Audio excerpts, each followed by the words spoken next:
Aye. Opposed? We are in open.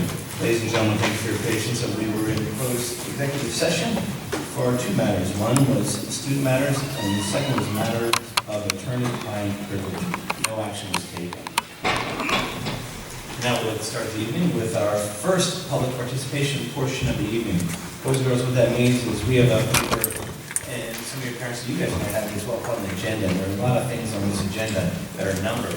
So this is a chance for your parents to come forward, or other members of the audience to come forward and speak on any of the agenda items. Please state your name, address, and what agenda item you'd like to speak on. You'll have 3 minutes for your statement.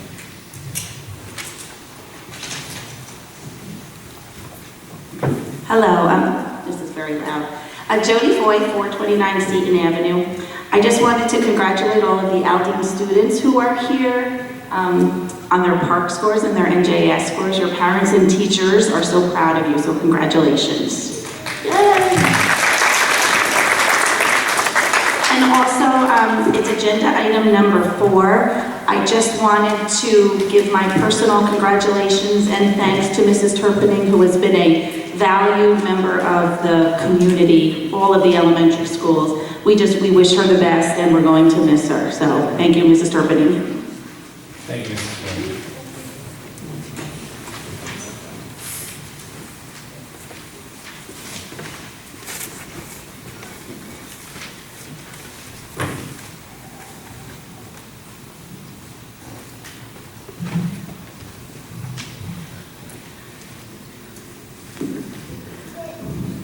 Jack Aguirre, 612 Sheridan Avenue, Roselle Park.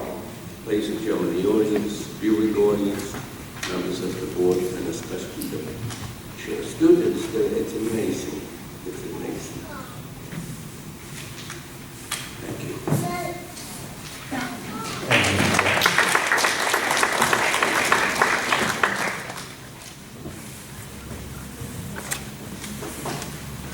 Seeing there's no one else, we'll go into committee liaison reports. Does anyone have a report they'd like to speak on? Mr. Signorelli. I just want to remind everybody I have a dual role as a fire prevention official in town, the fire chief. This week is fire prevention week, and we visited a couple of schools. We had a couple of little bad weather. I think we had rain for about 9 weeks, and we had like 2 days last week. I did Sherman School yesterday, and I believe we're coming to Aldine tomorrow. And I want to say something. I've gone to Sherman about 24, the last 25 years, and yesterday the kindergarten kids sung this song like this. They took a song and twisted it and made it into like a fireman song, and I had a couple tears in my eyes. They did a really nice job. I really believe these kids learned a lot. Some of them ask a million questions, and we're not teachers, and the teachers have to cut them off and say, no more questions, go back to the homework. But and these kids remember, and some of you guys are a little older than me, I've always tell the kids about what's 911 for, right? It's call for emergencies. And it's not to call for the phone number for Joey's Pasta and Pizza. But we don't have one in town, but kids remember that 10, 15 years later, what 911 is for. It's not to call. Kids call up to say, what's, how do you call it, a deli in town or something like that. So just remember, check your batteries and your smoke detectors. There are kids that say they don't have smoke detectors in their house. And I keep saying it's 2012, 2015, but and then after a while they remember, but that's what I let them go home. Do they have smoke detectors? Do they have a plan how to get out of the house? And do the right thing and take care of your family. So that's all my report. Thank you, Mr. Signorelli. Thank you, Mr. Signorelli. Anyone else? Seeing there's no one else, we're going to skip over the PARCC score presentation for one moment and flip-flop it with the principal's report, because I want to hear from Principal Scully, if that's okay, because I think you have a lot of good news to tell us. I do have a lot of good news. Good evening. Good evening, Mr. Miller, members of the board, Superintendent Garrido, Discursio, families and students. Welcome to Aldine. We're delighted to all have you here this evening. We really had a great start to our school year. We had about 70 students who participated in our first summer reading program here at Aldine.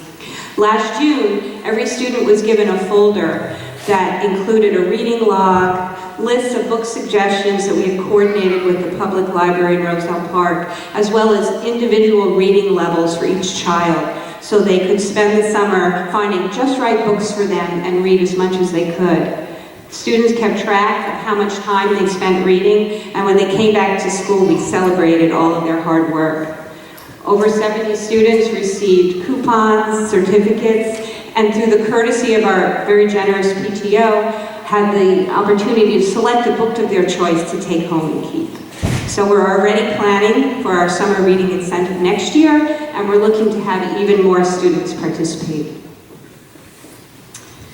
Character education is very important here at Aldine, and everyone here was exceedingly proud when Aldine was awarded a National Promising Practice Award this past spring. This award is given to schools who incorporate effective character education activities that should be emulated. We were selected for our 5th grade Senior Citizens Luncheon that we hosted in December. This is an event where senior citizens visit Aldine School and are paired with a specific 5th grader. The student writes them a story, publishes the story, and shares it with them at the luncheon. They play games together, socialize, the students serve them lunch, and they all have a really fun afternoon. Character.org is holding up this particular practice as a model for other schools who are interested in implementing effective, research-based character education programs. As such, the name of Aldine School and a description of our practice has been published on the Character.org website, as well as in their literature as a resource for other school districts across the nation. We're very proud of the beautiful banner they sent us, which is now proudly displayed in the front entrance of Aldine. We kicked off our character program this fall with an assembly focusing on our school motto, Aldine, the school with a heart. HEART stands for character traits that we wish to develop in all of our students, including helpfulness, excellence, acceptance of others, respect, and trust. On October 30th, we will have our first school-wide buddy activity. Everybody at Aldine at the same time will be working on a character activity. Students will have buddies in a different grade, and the first activity this month will be, the students will be designing a t-shirt that reflects our school motto, which we will have made into t-shirts for everyone to have this year.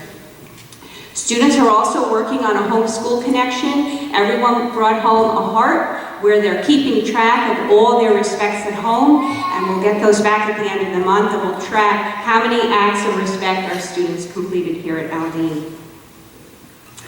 Today, we had 15 5th grade students give speeches on the topic of why they should be selected, or elected, I should say, as president of the Aldine Student Council.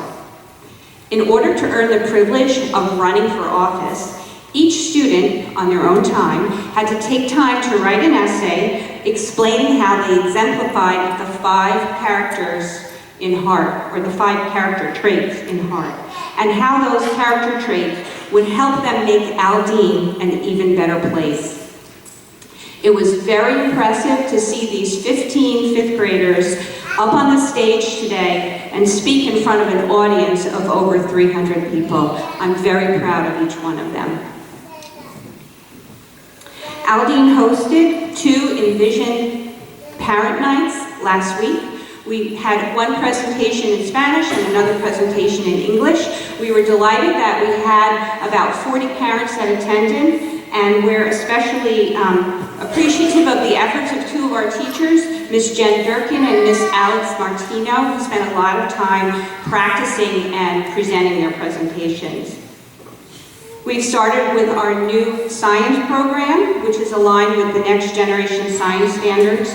Please take a look when you get a chance at our data wall out in the hallway. Every class from kindergarten through 5th grade is keeping track of science data. They'll be doing a monthly chart so we can track the data, the same data all year long. And it's a wonderful way for our students to integrate math and science together. In line with the new science program, I've been working with our new guidance counselor, Caroline Robbins, to apply for a grant for an outdoor classroom at Aldine. What we're looking for in our plan includes tables and container gardens for each grade, so that when students get to their science topics that are related to plants this year, we'll have a place for them to grow the items that they're going to be studying. In addition, we're in the process of applying for a grant to bring a writer in residence to Aldine in the hopes that we can get a visiting poet to spend 3 days with our 4th and 5th grade students. A very valuable experience indeed.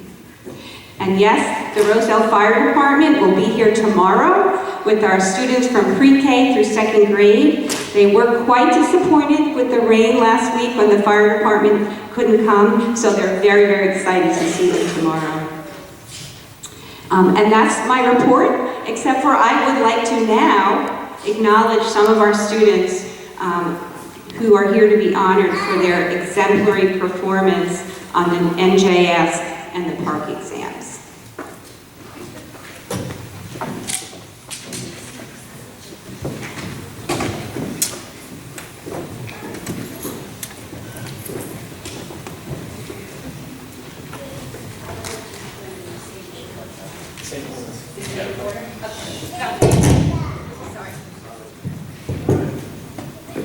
For a perfect score on the NJS science exam, we have Hannah Foy,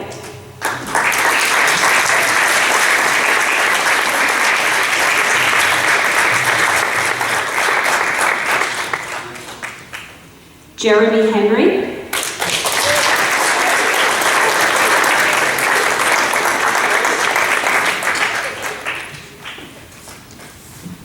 Angela Leonardis,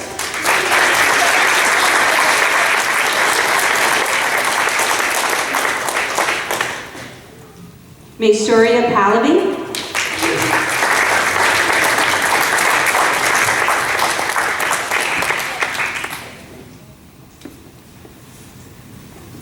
and Kira Passo. I'm not sure if Kira means.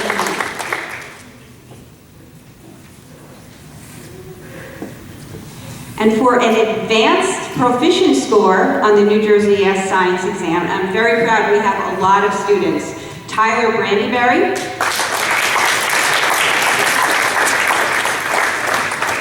Sophia Callis,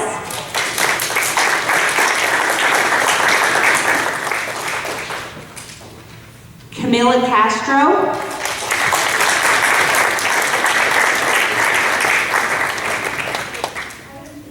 Brooke Gallo,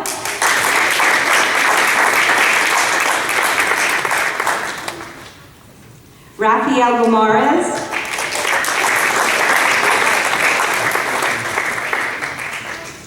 Logan Lulhadi,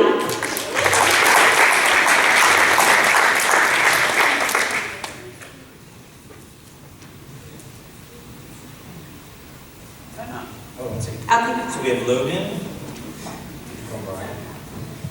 Christopher, Brooke Gallo. There you go. Raphael. Logan, there's Logan. Damian Mazuski,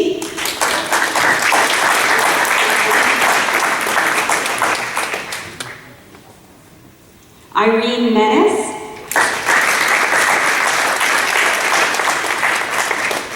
David Newhart,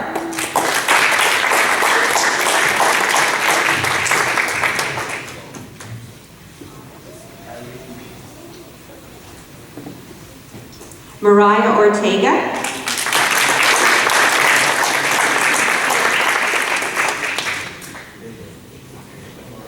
Christopher Palaguachi,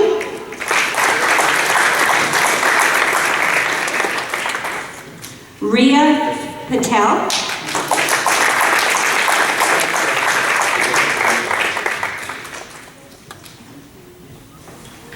Rhythm Patel.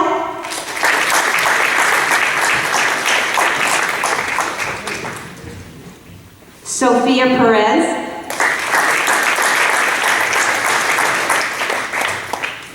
Ariana Roman. Charlize Sepulveda.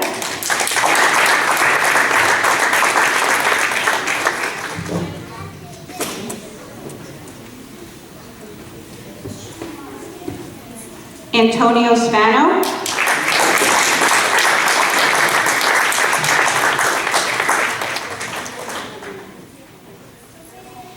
Angelina Trump.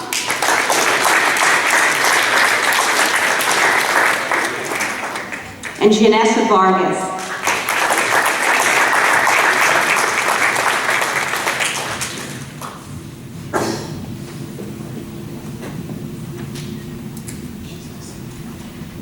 And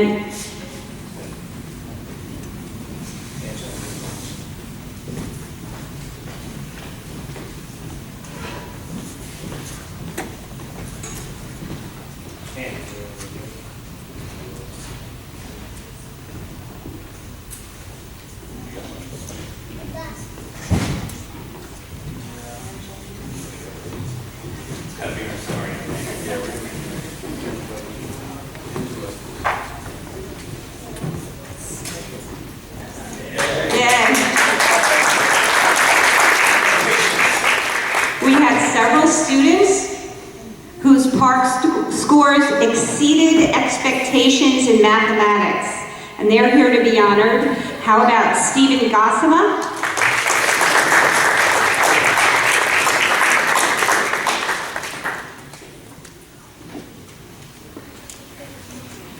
Angela Mendez.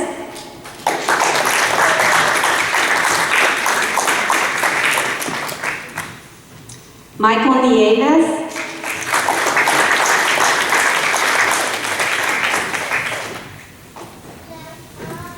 And Sharad Patel.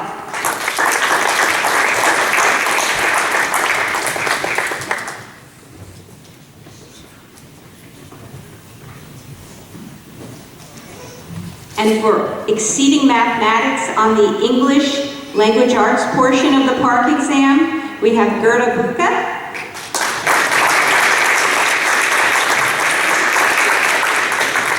And Kira Paso.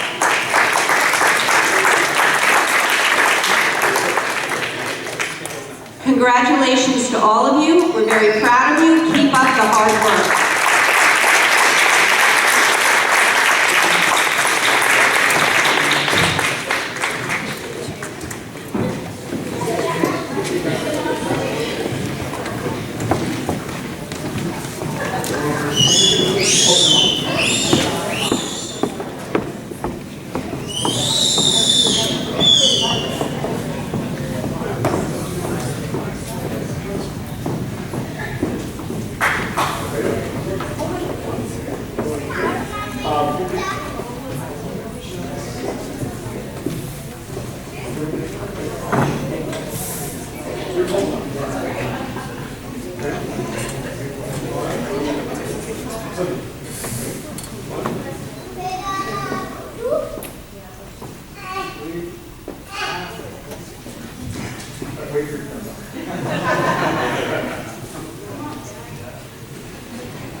Mrs. Tully, First of all, congratulations.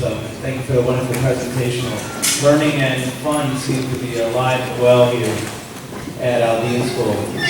And it's very nice to hear how you made summer reading the festive atmosphere of learning that you brought with the celebrations that we had in the fall, and also your outreach to the senior citizens program in the 5th grade. It's near and dear to my heart as an educator as well that involving the community is of the utmost importance and relevance, especially to the community members who may be disconnected from education for many years, and maybe their children haven't been in school for many years or themselves. And boys and girls of Aldine, I mean, for you to do that program with the senior citizens is so important, because you know what? You know, God willing, you're going to be that old someday, and hopefully you'll be doing the same thing that you're doing, but in place of the senior citizens. And it's just great to have that kind of outreach, because our community, they need to know what wonderful things we're doing in schools. And by wonderful things, I mean you guys. I mean, we celebrate your academics with your park scores. That's fantastic. You guys are learning so much, and we're so happy for you. But also, you're developing socially, and you're learning how to get along. You're learning how to be nice, and you're learning how to be great citizens that you're going to contribute wonderfully to Roselle Park in the future, or wherever your adventure leads you in your life. So we wish you well, and once again, boys and girls, congratulations. Now, coming up next is our park scores. Parents, we're going to take a brief break. Parents, you're more than welcome to stay and listen to our wonderful park scores coming up. But also, we know children, you might have homework to do, or some reading to do, or just relaxing, which you should do as well. So we're going to take a brief recess. But boys and girls, let's hear it once again for our kids at Aldine School.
I remember your song, my son, but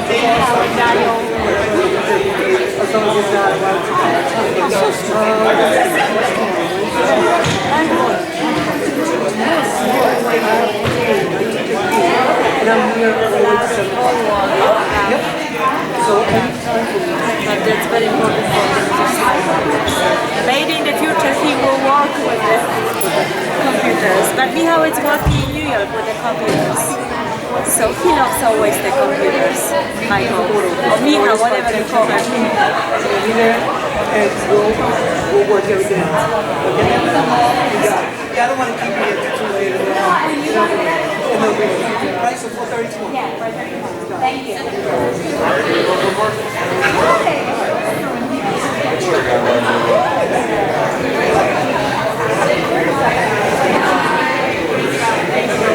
Congratulations.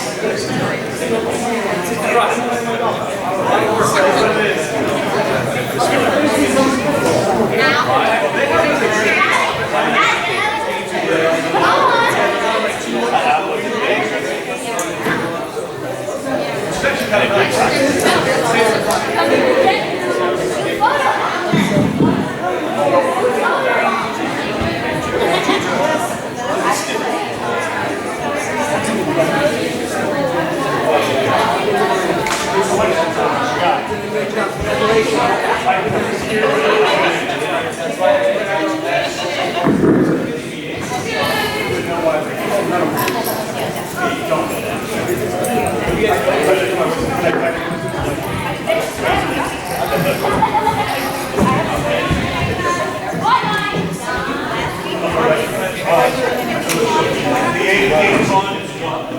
I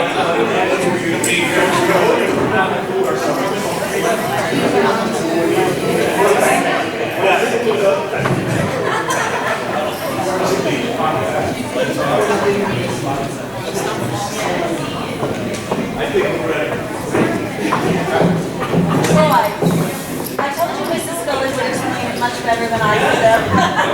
You were looking, it's in the front hanging, yeah?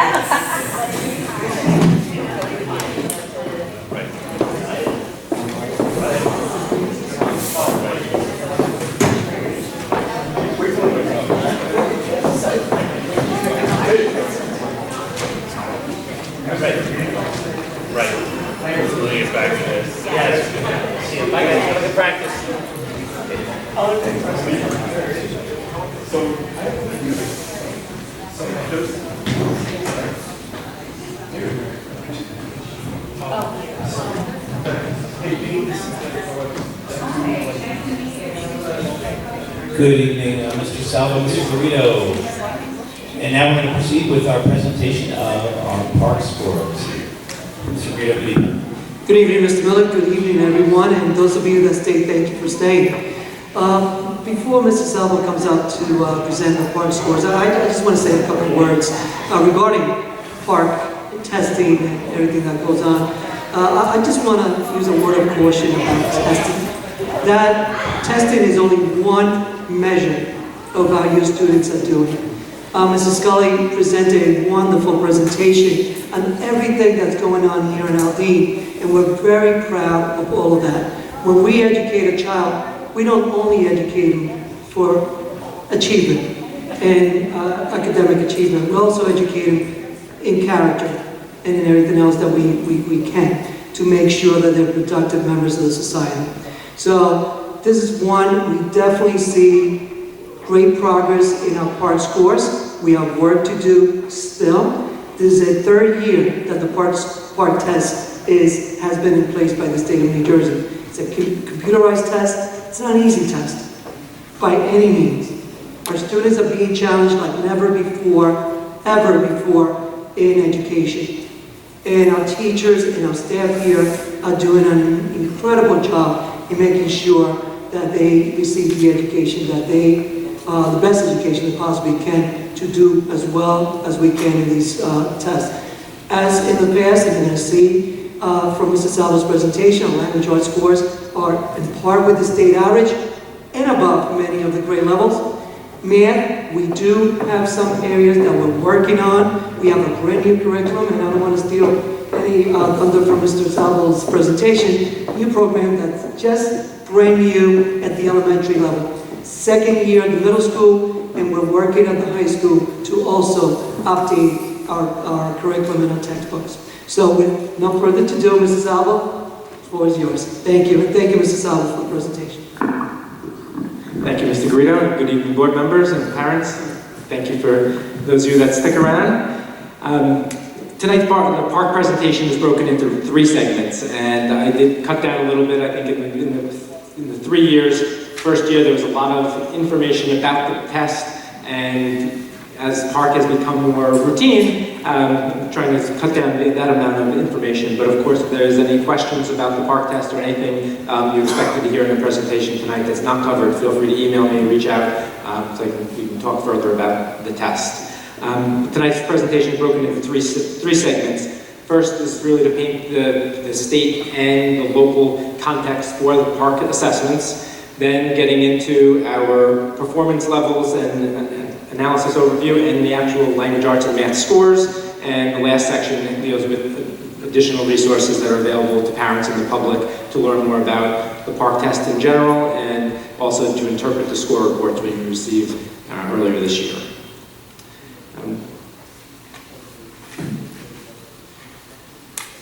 This is the vision for public education in New Jersey. This was started in 2008 and includes a lot of the work that educators and public have been working through over the years, including Common Core state standards, shifting to the New Jersey state learning standards, NJ Achieve with evaluation and tenure reform, and benefits and pension reform, state funding changes, NCLB changing to ESSA, there's a lot of changes that have come about and really started with this mission statement that was developed in 2008.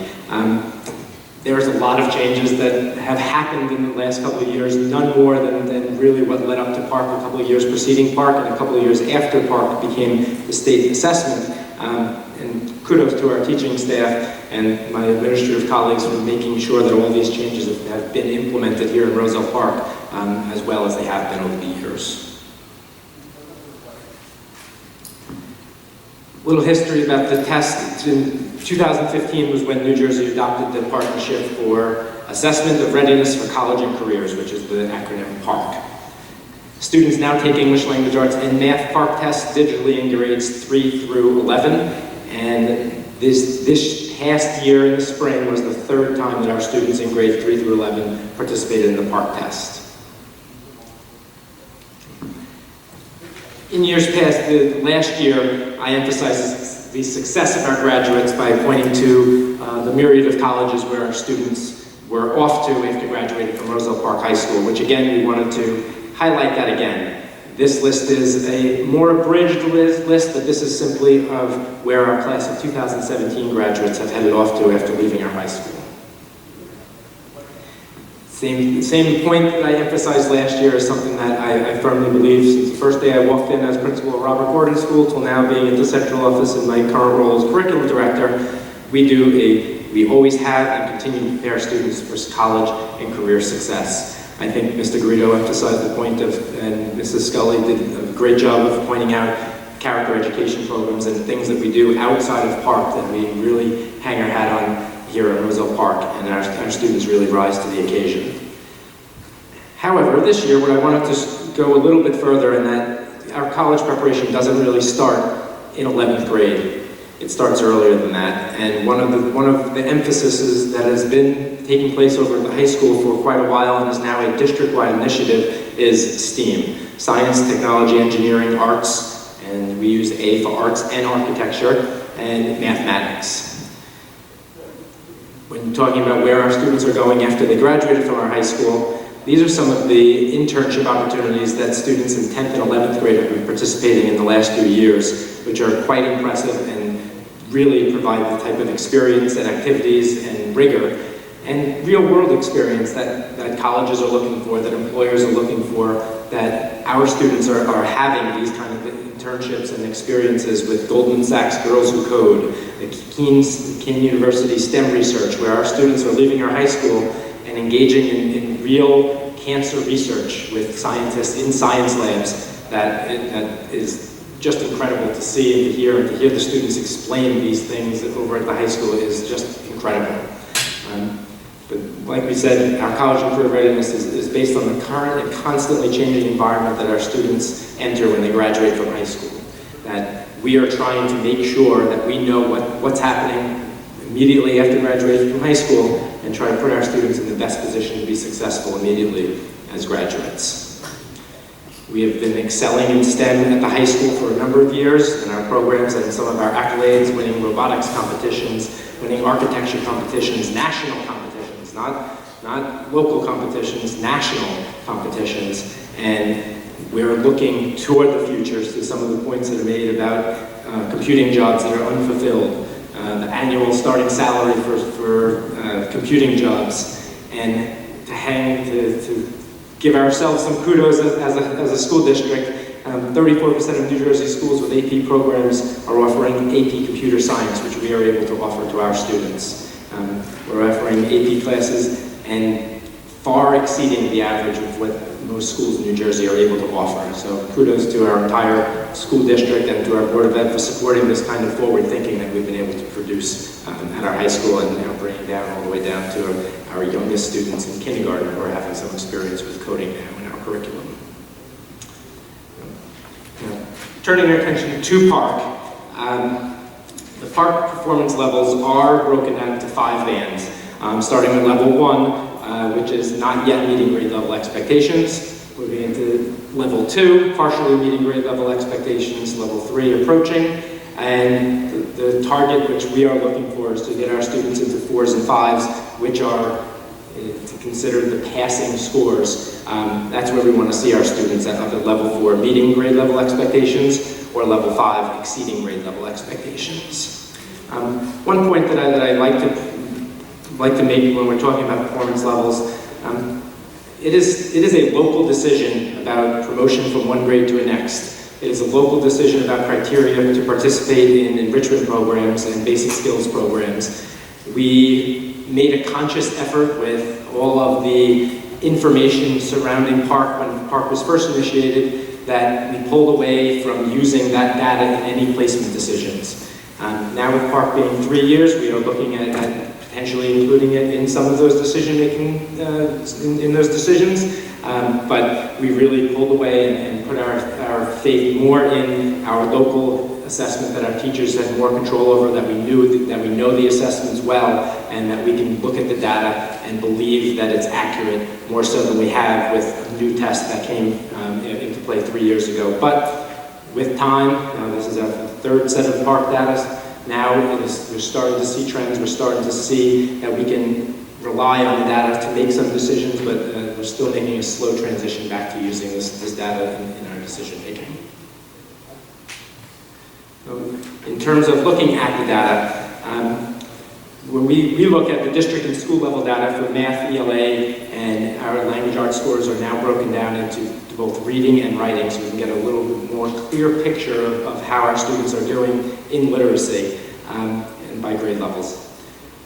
That data is broken down, and we continue to break the data down. We go into subgroups, further into the categories, subclaim categories, and go down to item analysis, where we can look at reports and find out how our third grade students are doing on questions that deal with a specific standard. We can get down to student level analysis and look to see if a student, how they're doing on certain questions in mathematics, or we can look and see how they're doing in a certain genre. Are they doing better in fiction than nonfiction? So there is quite a bit of data that we have at our fingertips to really cull and to look carefully to see trends and things that we can change in what we're doing as a district, what certain teachers might be doing in their classrooms, and to just see trends that maybe one school is excelling. Mrs. Scully provided some great insight that she did some item analysis and student level analysis to see exactly where some students were far exceeding the state and district averages on certain aspects of the tests. This is an example of what we can say, wow, if we can find out that in one particular classroom that those students who are in that teacher's classroom are doing well on this type of question, and that can drive our professional development so that maybe that teacher can share examples of what they're doing in their classroom so that other teachers can learn from them. Just one example of what we're doing with some of the data analysis we get from the PARC results. One caveat just to point out is because of the size of our school district being around 2,000 students, it's breaking down this data and presenting it in terms of some of the subgroups is encouraged by the state, but in smaller districts it makes it more problematic, because if we break the data down further than by grade level into school and or even subgroups by race, ethnicity, the further we break it down in a small district, you can identify specific students or subgroups of students when the data is broken down that carefully, which is why we stay at the grade level across the district for the presentation tonight. Okay, with that, this is our English language arts results for 3rd through 11th grade students. What I'm going to do is I'm going to read through grade 7 just to make sure that you understand how to read the chart. There are a lot of numbers and percents here, but just going across the column in grade 7. The first column is the counted valid test scores, meaning we had 161 students who took PARC in grade 7. In the not yet meeting, level 1, 2% of our students scored at a level 1 in 7th grade. Going to the next column, 9% of students in 7th grade were partially meeting or reaching a level 2 on the PARC exam. The third column, which is approaching expectations, level 3, 27% of students in 7th grade scored at a level 3. And again, to emphasize, our target, where we want all of our students to be, is meeting expectations or exceeding. In grade 7, there were 43% of students meeting expectations or reaching a level 4. And the exceeding expectations, level 5, For grade 7, we had 18% of our students reach a level 5. The far right column in blue, that is the district percentage that is level 4 or 5. And combining 43 and 18 gives you a total percent of 61% of our students in grade 7 were meeting or exceeding expectations on the PARCC exam in the spring of 2017, compared to the state average of 59%. Now, for grade 7, we are 2% above the state average, which is something that we're very proud of. It was a rigorous test, but again, we're all looking to say, how can we take that 61% and move it forward and raise those scores even further in the future? I'll give everyone a second to review the data. Are we asking questions now or at the end? Your choice. Is it specific to this slide here, Mr. Gordon? Yeah, so I guess, yeah, okay. So I'll take Mrs. Gershio's advice. Yeah, there are other slides with the data, so if I don't cover it before I move on to math, that'll be more. All right. For the next slide, what I wanted to do was to show the comparison by grade level. Again, keep in mind that this is showing data from years 1, 2, and 3. It is color-coded, so the data in red is from 2015, the first year of taking PARCC. The data in green is from 2016, and blue is this current 2017, the most recent PARCC scores. So, but keep in mind that we are not comparing the same students. We're comparing 3rd grade to 3rd grade to 3rd grade on this slide and so forth for each grade level. So,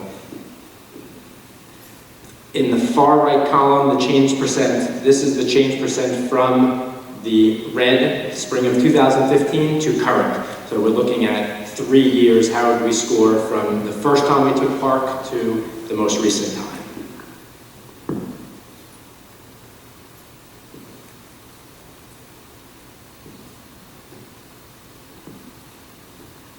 As I said earlier, there's definitely some data that jumps out to us as administrators, as teachers, as principals, as curriculum directors, superintendent. We all see certain pieces of data that we want to dig a little deeper, and that is something that we are constantly doing as a school district.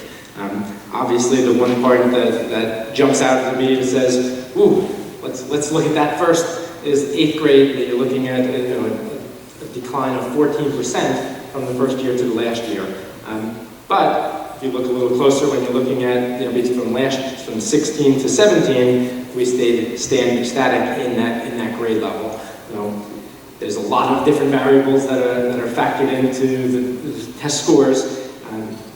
As Mr. Garrido pointed out, we try not to put too much emphasis on any one particular data point, but as you see certain things that pop to you, that is exactly what we've done as administration, is to look carefully at the data and to look deeper and to see if there's anything that jumps to us that we can address immediately, or is there anything else that we can look further and to see if we continue to see certain trends in certain grade levels or certain subject areas that we can prioritize for our PD, for programmatic, for staffing. We look at every angle that you could possibly look at to see if we can find an answer or potential answers that we could put a little bit more emphasis on the following year to see if we can positively change the information that we're not happy with. And also, historically, what we've seen also the state at certain levels, they might have raised the bar for 1 year if the scores were a little higher, and we've seen that. I mean, NJAS found it. They might have seen scores that were a little higher than the other grades, and the following year they'll raise the bar, and that is the drop sometimes before. So it could be that it could be something with curriculum. So we have to look at everything very carefully when we do our analysis.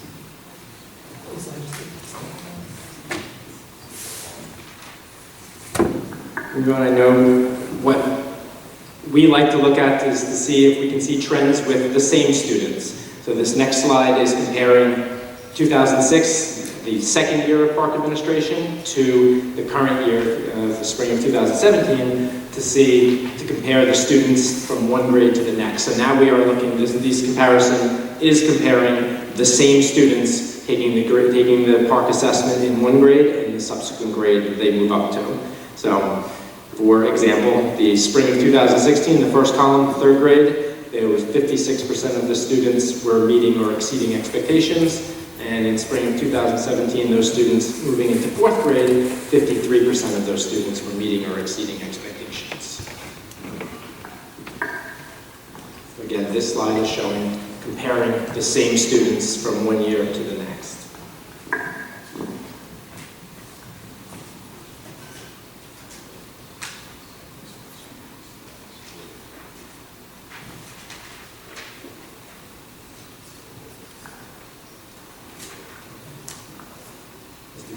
The next slide is the math slide. Is roughly the sample size similar, or was there an uptake in increased students that took the part? Roughly, yes. There's not a significant difference, but it's somewhat deceiving sometimes because when you see 141 to 141, and when you look a little closer, you might have in that grade level where you seems to have the same amount of students from third grade into fourth grade, but you realize that you've had 13 students moved out of district and 13 new students replace them. So again, it's something that you always want to look at all the different variables which are always present when you're talking about student testing. But yes, one year to the next, the numbers are relatively close. They don't deviate by too many. So I guess my question is, and I cheated, I looked ahead, so I apologize. But on the previous slide, right, that's the slide that we see every year, and we spend a lot of time going over that, but when we get to the comparison by class, we don't really spend a whole lot of time looking at that. This is where the value could be. As you see, 5 of the 8 categories, the same like students decrease, right, in score. So what is the guidance, not only by the state, but also the consultants and the experts that we brought in to help interpret the data, right? Like, where are we putting the stock on the like students compared year to year, or the grade analysis, if you will? I don't think there's a set answer about that one set of data looks better than others. I think really what it comes down to is talking with our state teaching staff who are in the classrooms with the students and finding out, does this data reflect what you expected to see out of the students? And really, before you start making decisions based solely off the data, is talking to the teachers who are in the classroom with students and validating that, you know what, we're not happy with that data, but it's accurate to what I saw throughout the school year, or I don't know what happened because this class of students are really bright and I expected wonderful things from them. Last year they did well, and for some reason this year their scores are not where we expected them to be. And when you hear that kind of contradictory information from the teachers who are working with students in the classrooms, it kind of makes you want to find another data point to emphasize, to make a decision on, which is what we end up doing more times than not, is looking at our reading data, our reading level data that we collect, looking at our writing samples, looking at our scores on the midterms and chapter tests in math to really make the decisions. Now, Park certainly can point us in a direction, and Park sometimes will say, this standard, we're missing. And automatically when we see that, on a nighted analysis, we see that there are, across multiple grade levels, this is a standard that we're not doing, that automatically can get bumped up in priority and say, well, let's frame the first few PD experiences we have through the lens of, using inferring when you're reading, because we're showing in our data that we're not strong in that area. That's usually where I think some of our decision making comes into play. Yeah, and I appreciate that. I guess the question is, really one of the benefits of this is to see student growth, right? This slide here on the surface would say there has been negative student growth in 5 of the 8 areas, right? But we also don't have a benchmark. So your previous slide had a state benchmark, the greater than, I think it was level 4. right? So what are the state benchmarks? What are other districts, similar districts across the state? How are they compared? Are they seeing negative student growth in 5 of the 8 areas? I don't know. I can't answer exactly what other districts are seeing, but I do know that when I go to curriculum meetings, when we go to subcommittee meetings on data, I was at a meeting a couple weeks ago talking about preparations for this presentation. Districts are dealing with the same types of data in different ways, I think. So there's no benchmark available for year-over-year student growth? No, there's not a target as to how much growth you'd like to see. Like if you're at this percentage, you should reach to. No, I'm not saying should. I'm saying the average, right? So if we use the state average as our benchmark, which we used on that previous slide, we don't have one, or there's one not available, or? I think we could look at the state data that's out there and make a similar comparison to say, well, the state, across the state, this is the growth, and compare it, but it's not as readily available as the... I think what Mr. Gurdon is asking, back in the previous slide, the initial slide with the ELA score, the far right, that figure there is something you obtained from the DOE website? No, actually, that's something that the state provides you a template and says, this is the template that you could use for this presentation. Well, those numbers at the far right, they're pulled from the state data, but put together to have this this. question then, is there any other state data like that given for the other slide? No. No, and Mr. Gordon, the reason for that, and I think there are so many factors that go from one year to the next. Mobility rate is a major one. There may be 10 new students in that class and 10 students that might have left that class. Sure. So the dynamics are different. And I think that's where that data that Jay's presented, I think it's a great piece of data because it shows us a lot. We also have to take it very carefully, use it very carefully, because the dynamics of the class may change from one year to the other in terms of new students, students that left and things such as that. So, and I think that might be a factor there that we really need to. Well, I think I would argue that you would actually see that in both analyses. You would have mobility as a concept, but it's fair. If it's not available, it's not available. Yeah, they don't choose to put it Right. Just to emphasize, I understand where you're coming. But just to point out, this is now we're moving into math data. The state does not provide, they provide a template and a suggested template for the data presentation, but the data in the far right column, the state does not provide it in that format. In their template, they encourage you to present it like this, but anywhere you're going to find the state data, it's the raw data, that the same way that I added our district's 4 and 5s together, I had to do the same for the state's 4s and 5s in order to come up with that column, which they provide the template and say, this is the way you should present the data, but they don't give us the data in that form. So while we mentioned mobility with students, one thing that stays constant is the educator most of the time, unless they're retired or other reasons, they move on. But when I look at this data, and you mentioned when you ask the teacher what happened, and it could be the makeup of the class, could be one of the reasons. But what does the district do to assist that teacher, to help that teacher, so that they can raise some of these scores? Because we're seeing drastic changes sometimes. For instance, when you go from 5th grade to 6th grade, now that students leave in the elementary school, going to the middle school, then they show a decrease here.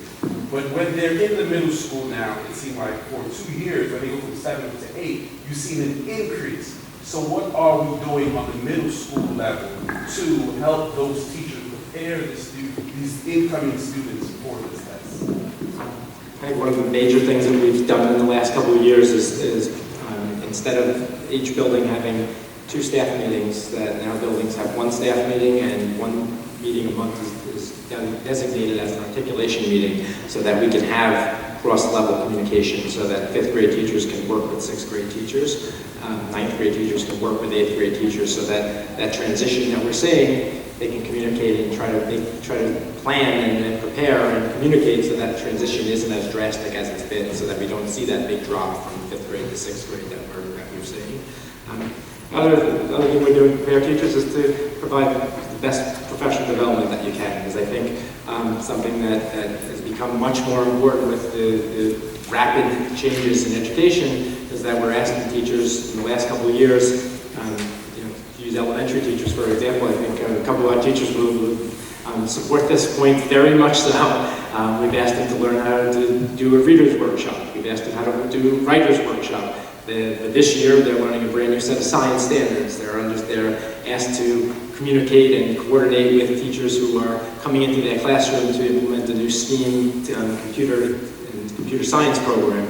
We're doing a lot of things that may have been done in isolation, like computer teachers would work in isolation. Now their curriculum is crossing over into the general life curriculum quite a bit, so that a student who goes from art to math to the computer teacher visiting their classroom, that there's similar vocabulary between those three different teachers, that in the past you didn't have to emphasize that as much because there wasn't as much going on, there wasn't as much rigor, there wasn't as much content, there wasn't as much expectation. And as the expectations have risen, the training and the quality of the training has had to match that, because you're asking a lot of teachers who may have been out of college for 10, 20, 30 years, and we're asking them to learn an entirely new teaching strategy to meet the rigorous new standards. So I think from my perspective, providing high-quality training for teachers is something that's been much more prioritized in the last few years, because we're asking much more about teachers than we ever have before. Thank you. So on to math data. Again, I'm not going to read through, I think, unless anyone would like me to read through a line just to orient you with the data. Something that we'll come back to in a few minutes, I just wanted to point out. Notice that, to your point, we're getting back to your point about the numbers of students in grades stay relatively static. Grade 8, you'll notice that there's only 99 students, where it was 162, 173. We're going to come back to that point in just a few moments when we move a little bit further into the math data. As Mr. Garrido said, we have turned our attention to math and science. The math and sciences starting early last year to prepare for what we knew was something that we hadn't been putting as much emphasis on. But this was a conscious decision the district was making to make sure that as we were asking our teachers across the district to implement what was the Common Core and the New Jersey State Learning Standards, we put a lot of emphasis on making sure that we were teaching reading and writing. We were doing literacy the best way possible, research-based, bringing in workshop models, asking our teachers to do a lot more formative assessment so that they're assessing during the lesson instead of waiting to the end and doing a summative assessment at the end. We've asked a lot of our teachers to learn new strategies to assess, new strategies to get through lessons, whole class lessons quicker, using the term mini lesson, so they have more time to work with individuals in small groups, because I can work with Mr. Garrido on needs that we identify for him a lot better one-on-one than I can if I'm going to try to teach everyone at a certain point.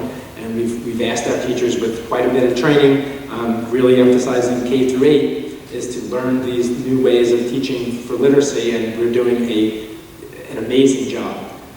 Our elementary schools have changed dramatically about what you see and what you hear in the classrooms in the last few years, and it's a lot of hard work on their part. A lot of those strategies and teaching techniques have been graduating to the middle school, and there's a consistent vocabulary, a consistent expectation, obviously modified for the appropriate age group, but now we are turning our attention not away from literacy, but really emphasizing math and science. And we're expecting that over the next few years, this slide, this presentation will be to show the results just like the results that we've seen in the early language arts, where we are at or above the state's achievement levels. We're hoping that we're going to bring our math scores with the same emphasis that we've done in literacy over the last few years. That's where we're putting our emphasis right now in math and science, and we're expecting that this data will reflect that emphasis. I truly believe that when we've turned our attention to do something as a district, we do it very well. We can't do it all. We can't do it all at the same time simultaneously, but I do think that as we turn our attention to math and science, the results will show in the coming years. And on this slide, again, the same way the language arts was set up, year 1 in red, year 2 in green, and year 3 in blue, and the changes over those 3-year periods from the first PARC assessment to the third over in the right-hand column.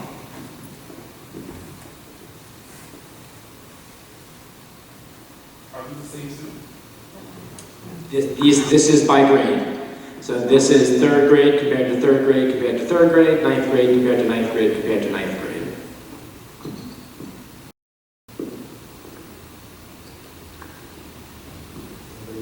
One more time.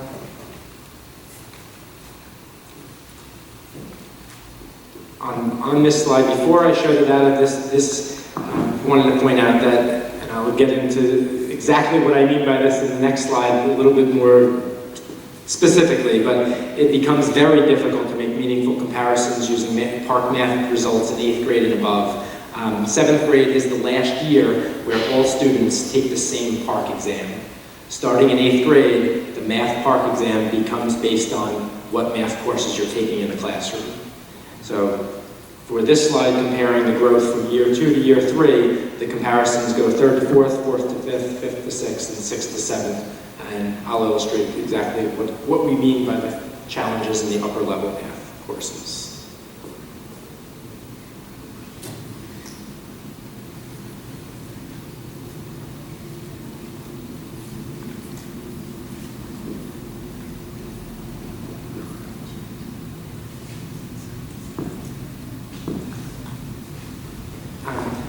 To illustrate that point, going back to the original language arts data slide, we had 141 students that took the grade 8 PARC exam in the spring. Those same 8th grade students took the 8th grade math PARC exam. There were only 99. And the reason for that is that 8th grade students that were enrolled in an algebra class, they took the Algebra 1 PARC test. So not the 8th grade PARC assessment. Is that Algebra 1 in 8th grade, is that considered the honors class? Yes. Okay. Yes. So. Jared doesn't call it Algebra 1, he just says it's math class. But if you're in the honors class in 8th grade, you're taking the algebra. Yes. And I believe there's more than one of those. There's 2 sections, I know, yeah, there's at least 2 sections. I believe there's 2, there's accelerated and there's honors. Okay. They both take the Algebra 1 exam. Okay. So going back to that original slide that had the PARC data, we included grade 8 as we were going by grade. So these 8th grade students are lumped together with anyone from the high school who is taking the Algebra 1 PARC assessment. So if you were to take the 8th grade students, those 42 8th graders who took Algebra 1, the PARC assessment this past spring, this would be what that data would look like. Now that would make sense if you pull that out from the 9th grade because those are your advanced students for that grade. Well, I'm going to ask you to help me with this presentation. No, thank you. No, thank you. In case it wasn't... It's understanding for Jared. In case it's not jumping out to you, but if you take basically you take our 8th grade students who, from the time they were in elementary school, have excelled in math and got them into a track where they were taking the most advanced 8th grade courses, and our Algebra 1 teachers that are teaching this course do a phenomenal job, but we all know that it is not just that 8th grade teacher that's getting our students to these scores. So for as much as the data on previous slides points to some of the 3rd, 4th, 5th, 6th grades, that the data is something that we look at and have our concerns about, when you look and say, well, the students who are capable and are willing and to push themselves, and we have support to push them into these more challenging math courses, when you look at the state average for 8th graders who are taking the Algebra 1 test, and this is across the entire state, 77% of those students passed that test. When we're able to have 95% of our 8th graders who we get into those algebra courses pass that test, that's saying something extremely positive about the level of rigor and the ability of our teachers to bring out the best in our students.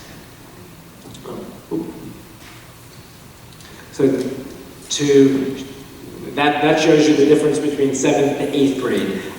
But what we worked on to kind of illustrate this point even further as to when you get to the other more higher level math courses, if you were to take the traditional track of when you get to high school, traditionally you would start with Algebra 1, move into Geometry in grade 10, and Algebra in grade 2. Those are the courses that are bolded with an asterisk on the chart.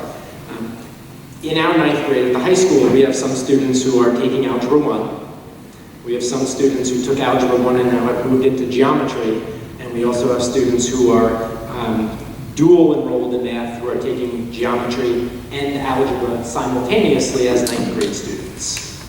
Now, when that happens, when a student is dual enrolled in a math course, they take the PARC exam for the higher level math course that they're in. So if we have someone who excelled as an 8th grader in the middle school and did superbly on Algebra 1, they go to the high school and they take Geometry and Algebra 2. Now our highest level math student as a freshman in our high school who's taking Geometry and Algebra 2, we're not seeing their scores in the data for Geometry and Algebra 2. We're seeing they're skipping the Geometry assessment and taking Algebra 2. So although they might be more comfortable taking Geometry, they're taking the course that is more challenging. So our best math student, we're taking their data from the higher of the two courses that they're taking simultaneously, and their data is not counted for the test that they're not taking. When you get to 10th grade, we have some students who are taking Algebra 1 out of necessity that they weren't able to pass it in 9th grade, or they deferred it and they're taking Algebra as a 10th grade student. Maybe someone came to the district without having it, and that's when they need to take it. We have Geometry, Algebra 2, and Pre-Calculus. Any student who's enrolled in Pre-Calculus does not take a math PARC exam. If your highest level math course is not assessed by PARC, you don't take a math PARC assessment. So someone who's enrolled in Pre-Calculus obviously is a student that we want to see that data, but they don't take PARC because they're enrolled in Pre-Calculus. Is it the same thing for ELA? Is there No. ELA, you take the 3rd through the 11th, you take the grade level assessment, whether you are in AP, honors, basically you take the same course, which is why we included this slide, because the math data gets very complicated in the upper grades when you're talking about high school graduation requirements factor in. There's just so many different factors. If you look at grade 11, look at all those choices there are. Some students are taking Algebra 1 still in order to pass that PARC assessment for college transcripts, for graduation requirements. Geometry, that Algebra 2 would be the traditional course you take as 11th grade. We have Pre-Calculus, we have Calculus, and we have AP Calculus offered. Any student enrolled in any of those courses doesn't take a math PARC exam because their highest level course is not offered by PARC. So when you look at some of the percentages of of students who are reaching those 4s or 5s in Geometry and in Algebra 2 in the high school, that data has a lot to it because of these factors of the way that the structure of the PARC exam and the choices that students, that districts have about what they offer. It makes it very hard to look at that data and not get into the complications of it. But we wanted to illustrate that a little bit more clearly this year. In terms of graduation, the requirements for graduation, so then which math do they need to pass in order to graduate? They need to take 3 years of math for high school graduation. And the new PARC requirement coming up. I'm not. I was. They have to pass a PARC. I don't want to say it without being certain. The new PARC requirement for math testing is changing apparently, so that's why we're kind of like hesitant. Just reason being, if you had a 9th grade student who take a Geometry and Algebra, they have to take the harder test. Let's say that they didn't do well on that harder test, would they be able to, would there an option be the next year to take the Geometry one or take Algebra 2 again? How is that? Great question, and as soon as the state finalizes their decision as to what the math requirements are being, we'll make sure that Mrs. Crostrom let the parents explain know. that to the parents, Okay. because yes, that's an important factor. Yeah. It is coming up in 2 years, though, the new requirements. Okay. They're still a little, Yeah. not 100%. It As gets you see, scary, Jared's going to The the area of it's math scary. is very crazy, because Yes. unlike the ELA, where everyone takes the exact Right. same test regardless of what English course they're in, it's totally different when it comes to math. So the state is kind of up in the air at the moment as to what the test requirement would be. And it could change in January, just so you know. Right. February, It depends, depending on inauguration. That's absolutely right. And I think one of the more heated curriculum council meetings, I go to Morris Union Jointure bi-monthly to talk about these changes that are coming. One of the more heated conversation was that districts are seeing that we have data that we're looking at and our parents put a lot of stock in, and that data, because it looks bad in the upper level of math, is factoring into decisions that students are making to stay out of some of the higher level courses because they don't want to have to take, like for instance, taking Algebra 2 as a 9th grader, they're shying away from dual enrolling in courses because they don't want that score on their transcript. And administrators are up in arms saying, our hardest students that we are pushing the hardest to see what they can accomplish and to develop these work habits and problem-solving skills, they're not signing up for our most rigorous courses like they did before CART because there are ramifications about graduation and what those test scores might look like for a college application. And that's certainly not the intention the state has with any of this. So I think that's where some of the changes are going one way and coming back. And the last time I saw a laundry list of graduation requirements and there was a lot of choices, it was very, very confusing. Thank you. But with that, that's the end of the data presentation. This data behind the red curtain. What's that? That slide you had that was only half of a slide. No. Yeah. What's behind the red there? Nothing.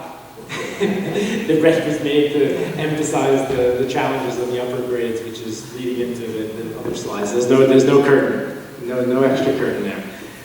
We simply did not do the comparisons from year to year because it gets very complicated.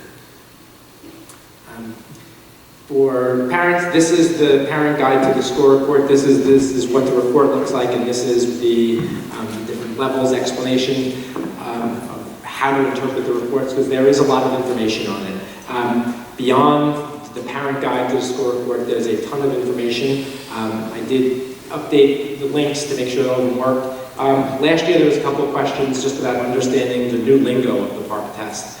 So I put the glossary of PARCC terminology as one of the first links here. Another great site is the understandthescore.org resources. If you're looking for a way to look at the report and then follow it up with activities or ways to really understand what that report is showing you in terms of skills and concepts that are represented by those scores, Understand Your Score does a nice job of unpacking that. The PARCC Online Parent Resource page, that has a lot of links to get to released items, so if you want to see truly what does the test look like and what are the students being asked to do on the computer screen in order to answer the questions. On the PARCC Online, the Parent Resource page does have some released items. Each year there are a couple items that get removed from the test and are released for educators and for parents to use for the preparation. So PARCC Online does have a lot of those great resources. And the last one on this slide, the New Jersey Department of Education, the assessment page, really explains a lot about New Jersey's interpretation of PARCC and will provide any changes coming that the assessment page of the New Jersey Department of Education website has a ton of information for parents as well. Other resource, I know last year there was a couple of questions about the ESSA. What ESSA is the law that was brought on, federal law that drove education law, which was developed in, I believe, 1968. I don't have the date off the top of my head, but it's been around for a long time. NCLB was, under President Bush, was the education law, and the reauthorization of NCLB is the ESEA, which is got away from some of the NCLB was looking to get every student to 100% passing state assessments. It didn't take long for everyone to realize that that wasn't realistic, and one of the major changes from NCLB to the ESEA is a more realistic vision of where you want to move students to, and is really targeting growth there. A couple other things I included: special education in New Jersey assessments. Students who are classified are encouraged to take the PARCC exam, and there are modifications, digital modifications that are made. But for students who have significant cognitive disabilities, there is a comparable test called the DLM, it's the Dynamic Learning Map. So if you do have a student who has an IEP, there's a good FAQ from the state of New Jersey that explains some of those differences between PARCC and the DLM, and the requirements to do both. New Jersey high school graduation requirements, that is a 5-page document that is current, that was updated in August 2017, that's linked here. A great place to take a look if you're curious to see about some of the changes that we're making. They're all driven by standards. The New Jersey State Learning Standards page in the last, I'd say, 12 to 14 months has become a much more useful and user-friendly site that has a lot of information about the standards and quick links to navigate through them to get to the information that you might be looking for. And to your point, Mr. Gurdon, about the New Jersey data and reports, I linked, it's all the data from PARCC across the state, but it also has every piece of data from the state of New Jersey all linked there on the site as well.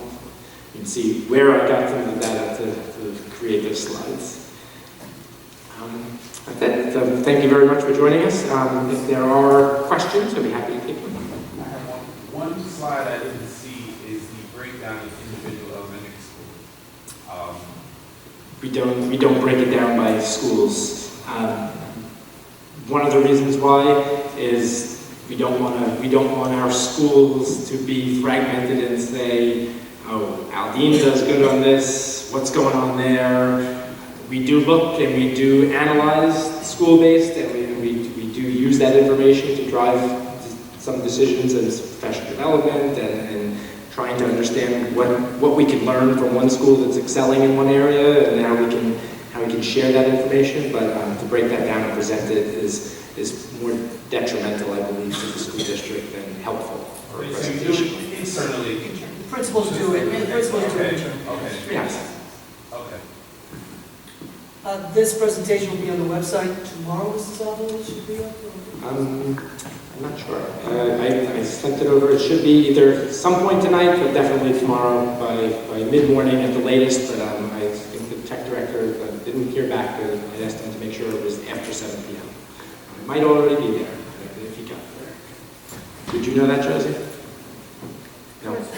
Okay. By 9 a.m. tomorrow at the latest, if it's not there already. Yes, Mrs. Jones. Trigonometry. Explain that. Can I explain trigonometry? No, I cannot. Sorry.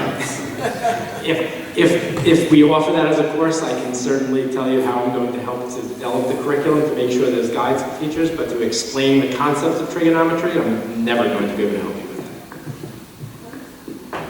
Trigonometry is covered in a variety of our high school math courses. How about AP statistics? We got for that? We currently have a statistics class. We'll have to check if it's an AP statistics class this year, but definitely statistics. Well, I'll get back to you if you want. Thank you very much. I appreciate your attention. Thank you.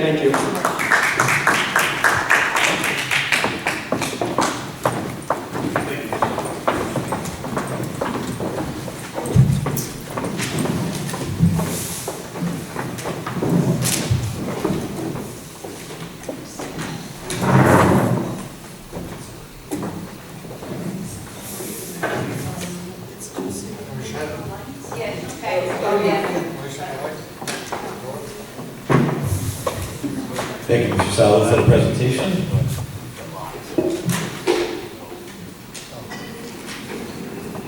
And Mr. Garrido, do you have anything to add to this report?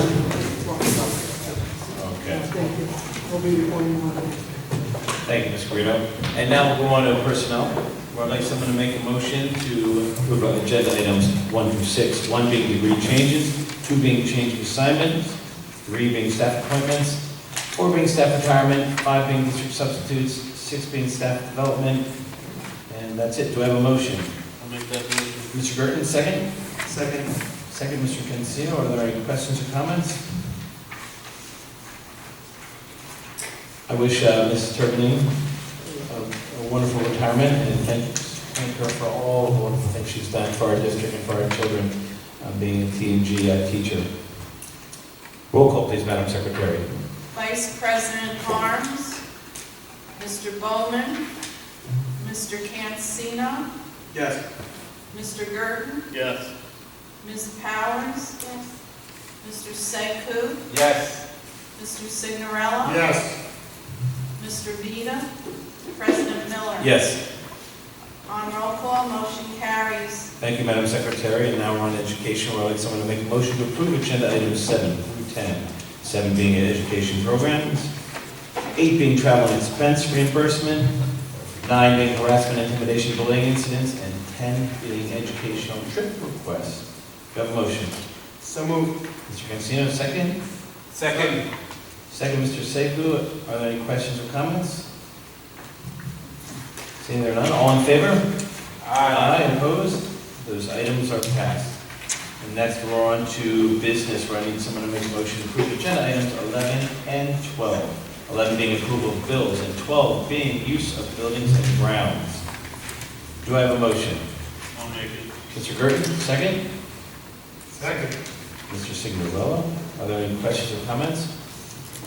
To the 12C, is that open to the public or? Yes, Mr. Gurton, that is open to the public, and that is, many years ago, Mr. Seibert and Mr. Chin were involved in bringing our students to these VEX IQ competitions, and there's a lot of them were down at Rainey School near where Mr. Garrido lives, in Tinton Falls area, and you know, I have actually attended a few of them because I was so proud of our students and their accomplishments. But now they actually we are hosting one, and that's going to be fantastic. And it's just a collaboration of you know, high school and middle school kids coming. The middle school kids they use more of a plastic-based robotics, and where the high schoolers they work more with a metal. And it's just a really neat competition where, you know, they have an arena where they have to do certain tasks, and they have to program their computer to do something where they have a joystick where they operate it, and 30 seconds each, and they give it to their partner, so there's a lot of collaboration going on. And then there's one that's autonomous where they have to program it, and it goes for about a minute, and it's really fascinating. But it's neat because it's coming home to Roselle Park, and that's going to be a fantastic event. So yeah, that's up to the public, and I really encourage you to show up if you're not sure about robotics, and because we're doing that in the high school, and hopefully we'll be doing it in other grades as well. Yes. Yeah. Yep. Robotics kits for a couple of staff members. Yep, absolutely. So we can spread that down to middle school and hopefully even beyond that. Because just getting them involved in this is fantastic. And it's a real driver, and it gets you motivated to it.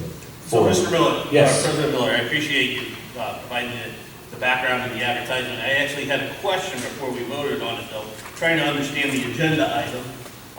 We're limiting the students' cafeteria from 7 a.m. to 5 p.m. How's that going to affect the school day? The gymnasium, my understanding, probably moved elsewhere. The student cafeteria, my understanding, that Friday, November 3rd is a full day of school. And also, are we expecting visitors on site during the school hours, since this building use is only till 5 p.m.? And how are we handling security for those on-site visitors during school hours? Mr. Gurton, you just brought up an excellent point, especially with the security of students. I'll meet with Mrs. Costa, and we'll decide on what to do there. I'm not sure Friday. It's a day that is open to the public. I think it's for preparation. but I will certainly check on that. And I'll have an answer for the board in terms of, especially the security. I think you just brought up an excellent point. However, our next board meeting is after this. No, I will definitely report to the board Okay. prior to that, but I'm sure we have some, well, I'll have an answer for you. And in my past experience, Mr. Gerber, they've all been on Saturdays, so that is probably designated for a setup Yeah, I day. think it's- Yeah, but the setup is only from after school, would be from 3 to 5. There's a possibility that the item trying to summarize the 2 days. That would be the best case. That would be the best case, but we'll get that information. So you're gonna get the information, and so we send something to the board. Tomorrow. Okay. And I guess I'll certainly vote for it, and I appreciate that we're doing it. I guess my caveat is I'm voting for it with the understanding that we're not going to have visitors in the school during school hours. No, absolutely. You're right in that. Again, I believe that's a prep day, it's not an actual exhibition day. But That's I'll right. check it out. But even, you Yeah, know, and I get it, right, non-students, non-staff. right. Anyone else? All in favor? Aye. Opposed? Those items are passed. And now we're going to continuing business. Does anyone have continuing business to speak on? Well, Mr. President, I have continuing business. Since Mr. Salvo is here, Since Mr. Salvo's here. The curriculum committee, mostly myself and Ms. Powers and Mr. Salvo, and superintendent worked on getting a pacing guide online, and I would like to thank Mr. Salvo for his work and his efforts on that. We set out last year to get pacing guides online. So far, online we have the K through 5th grade pacing guides. I'm looking at art, creative thinking, mathematics, reading, science, and writing, all online. So for those of you that are not aware of what the pacing guide is basically an overview of what will be taught throughout the school year. So again, thank you, Mr. Salvo, for that. Thank you, Mr. Sekou. Anyone else? Now we're on to new business. Does anyone have new business they'd like to speak on? Yeah, just briefly for election day, I just hope we have the proper security in the schools. And I believe, Mr. Signor, our schools closed for students, we have staff development for the staff, but we will certainly be cognizant of any security issues. this year we don't have, okay. Yeah, schools closed. Thank you. You're welcome.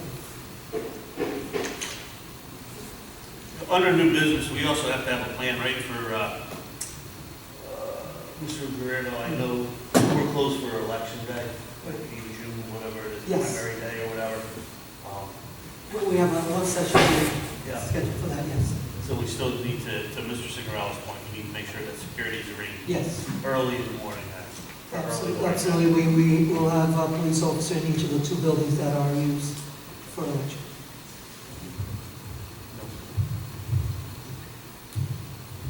And now we'll go on to our second public participation portion of the evening tonight.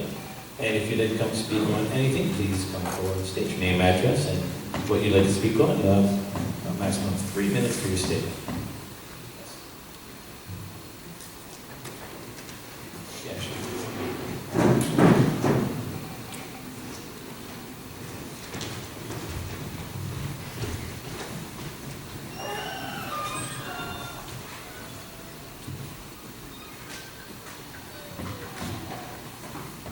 Hi, Matthew Longay, 245 McGee Avenue. I have one statement that I want to read on behalf of the Arts Committee, but before I do that, I want to make a comment about the park report. I have to say I'm a little bit frustrated because it seems to be pretty much the same report that we had last year. And there were some very good questions asked after that report last year, and the answer was given, well, we don't know.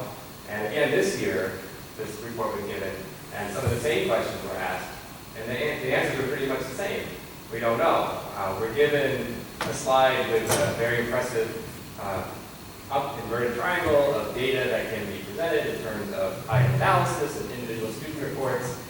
But then we get the wall of percentages, and when we say, well, what explains this change in percentage, what explains this change in percentage, the answer is, well, there's so many variables, we just don't know. So I would really encourage the board to, next year, in advance of this report, ask those questions ahead of time so that they can be answered with enough preparation. Mr. Lang, if I could just answer that comment, and thank you for the comment, I appreciate it, and we certainly want to be as transparent with our data as we possibly can. The template that is used is actually something that comes directly from the state, so we're using a state template. All the districts are using the same template. We certainly do wide analysis in individual buildings, and that's something that we can consider, and we'll definitely meet and we'll discuss anything that will go above and beyond what the state is asking us to do. So one very simple question I think that can be asked is, take the students who are meeting expectations in 1 year. Are those same students meeting expectations in the following year? Or are they advancing, or are they regressing? That's something that we're not getting in this report. Student growth. Right, individual student growth. If you do grade by grade, then like you said, some of those students could be gone, there could be new students entering in. So why not just compare apples to apples? Thank you. Okay, I'm sorry. If I add in the statement I prepared, I'm maybe going over my time, but I've been here for an hour and 40 minutes, so I could be indulged. Okay, so I want to make a statement on behalf of the Roselle Park Arts Committee. The Arts Committee was established in 2016 to encourage the arts in the borough of Roselle Park. The committee advises the mayor and council about art plans, efforts to increase participation in art events in the borough. Recently, the Roselle Park Arts Committee advised and guided the organizing body of the 4th annual Roselle Park Arts Festival, which many of us attended, featuring dance troupes, local musicians, and artists, and a film fest. Several members of the committee are in attendance tonight as members of the public. Mr. Diorio, Mr. Heath, and Mr. Stanley. As a community, Roselle Park loves the arts, and RPSD students are part of that proud tradition. Each year, our students have artwork exhibited at the Union County Youth Art Show and at NJPAC in New York. The annual high school musical is one of the town's biggest social events each spring. It sells out. From 3rd grade through the high school, Roselle Park students are heavily involved in chorus and in the bands. We go over to the high school right now and still hear the marching band practice. The committee was concerned to hear of recent developments resulting in a 25% reduction of weekly class time for art and music classes in elementary schools. We are worried that if children are deprived of time spent studying the arts, their interest will wane, and the borough will lose some of its artistic luster.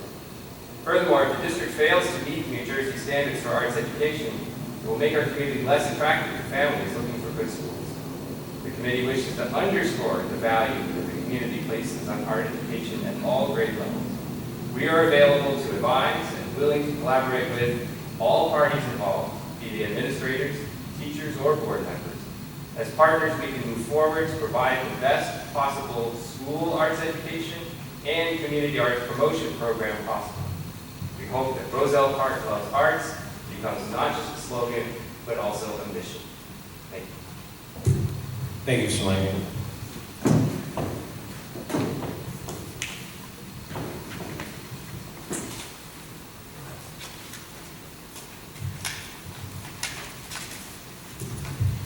Seeing there's no one else, we'll close. Well, we will close one second. A couple. Joe Diorio, 824 Clark Street, Roselle Park. I've only heard about the information regarding the reduction of time dedicated towards art classes in elementary schools. Mr. Joe, can you turn on, I think your mic might be on. Troy, turn it back on, please. I don't think it was on. No, Troy, no. How many stuff?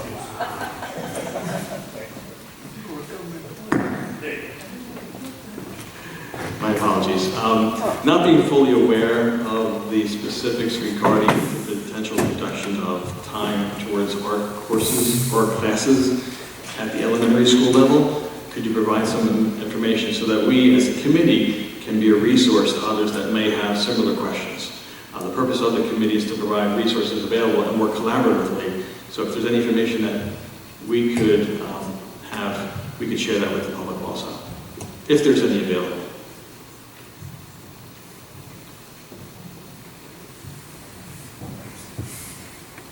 Or is it a rumor? I mean, if it is, then we can tell them that. Yeah, if you can clarify a little bit more what... Sure. There was a statement that was made at a prior Board of Education meeting that classes were being reduced.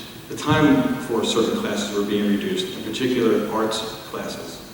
So could that be clarified so we have the correct information?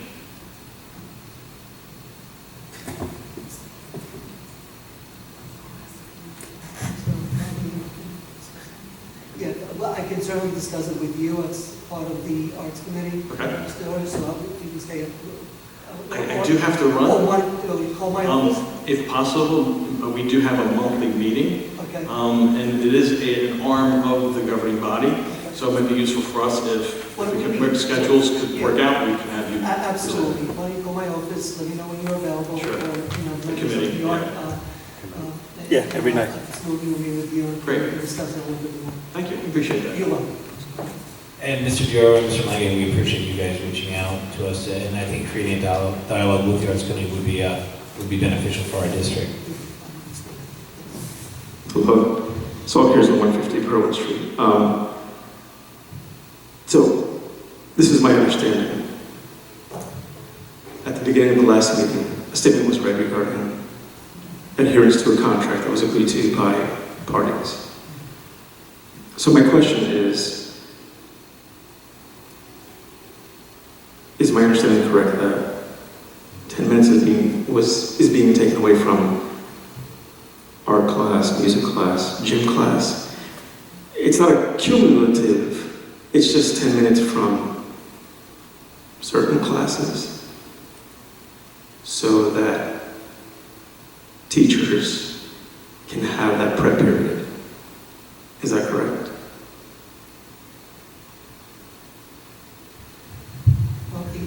For the elementary schools, let me ask. Yeah, the Okay. elementary school, the current contract calls for 7 prep periods Per week? per week. But at the beginning of the year, my understanding is correct, because I really tried to, like, I had the contract from before and I asked other people. So at the beginning of the year, it was, is it 30 minutes or 40 minutes? That's my other question. Are the classes 30 minutes or 40 minutes? At the beginning of the year? Yes. The art classes. Special classes. The special classes. So it sounds like, well, first of all, if I may interject here. Go ahead. And you know, like. You're wrong. No, you're wrong. So anyhow, it sounds like the public is asking, you know, was the schedule modified a couple weeks ago, or was it the schedule coming into the beginning of the year? Yeah. Part of it, right. But, my understanding is that it was, but I'm trying to, like, understand, and I understand people, that arts is being taken away. But at the base, at the very basic, it's a contract adherence. And I understand Mr. Burton had spoken, and other members had spoken, of trying to find a solution. But at the very base, it's an actual piece of paper that one party said it needs to be adhered to, and the other party said, okay, we've agreed to it, that's what needs to be done. That's the basic, right? It's a contract issue. Yeah, it is. And if things change, it can be renegotiated, but that may mean more funding, that may mean more other things. And that's what I think I don't understand, because I came into the last meeting not knowing anything. And I think parents came into a meeting concerned on an emotional level, and I think you're providing the logistics of it.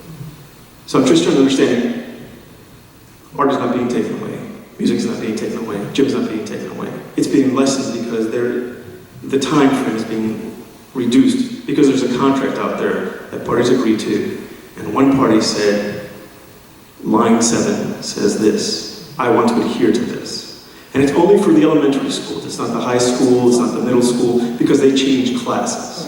So their kind of contract is a little different. When you have to adhere to the contract, which I think we're doing, there's also other, you know, and as kind of an outsider looking in, I think there's also, we need to understand that there's certain requirements throughout the day, right? Yes. So when the administration took into account all the requirements of the day, I think that in their mind, that was the best solution, was to potentially modify, or to modify the schedule, and art was There's only so many hours in a day, let's say. Well, There's so many. There's so many hours in a day, and it's adhered to. You have an overarching agreement by both the board and an association of what the parameters of work looks like in the district. Then you also have Trenton mandating certain requirements of what happens during the course of the day. I think the administration continues to look for solutions. We encourage that as a board. I think it's great that the art committee is here and is willing to support me in trying to find a solution. But isn't the solution basically either a renegotiation right now of a contract, or I presume because the contract's going to be up soon, that this is taken into account for the next contract period, right? I mean, that's. And so the board is exploring every option that we possibly can to see. But at the basic, the contract would have to be renegotiated. It's not like, hey, we're going to do this and we're done.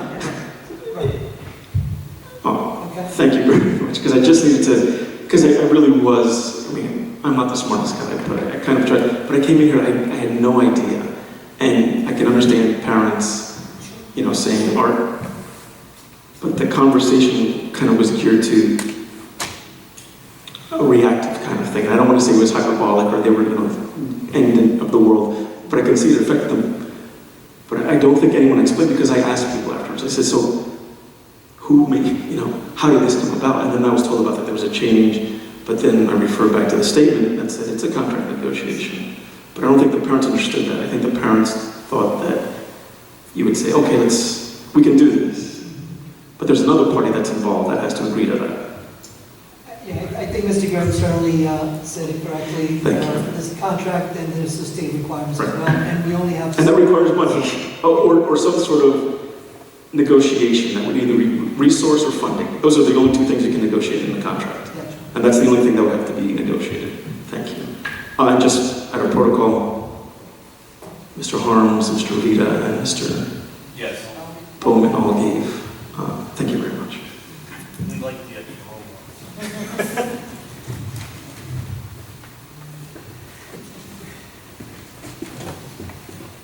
Seeing there's no one else, we'll close the second public participation portion of the evening tonight. We thank all of you for hanging in there and sticking through the meeting with us.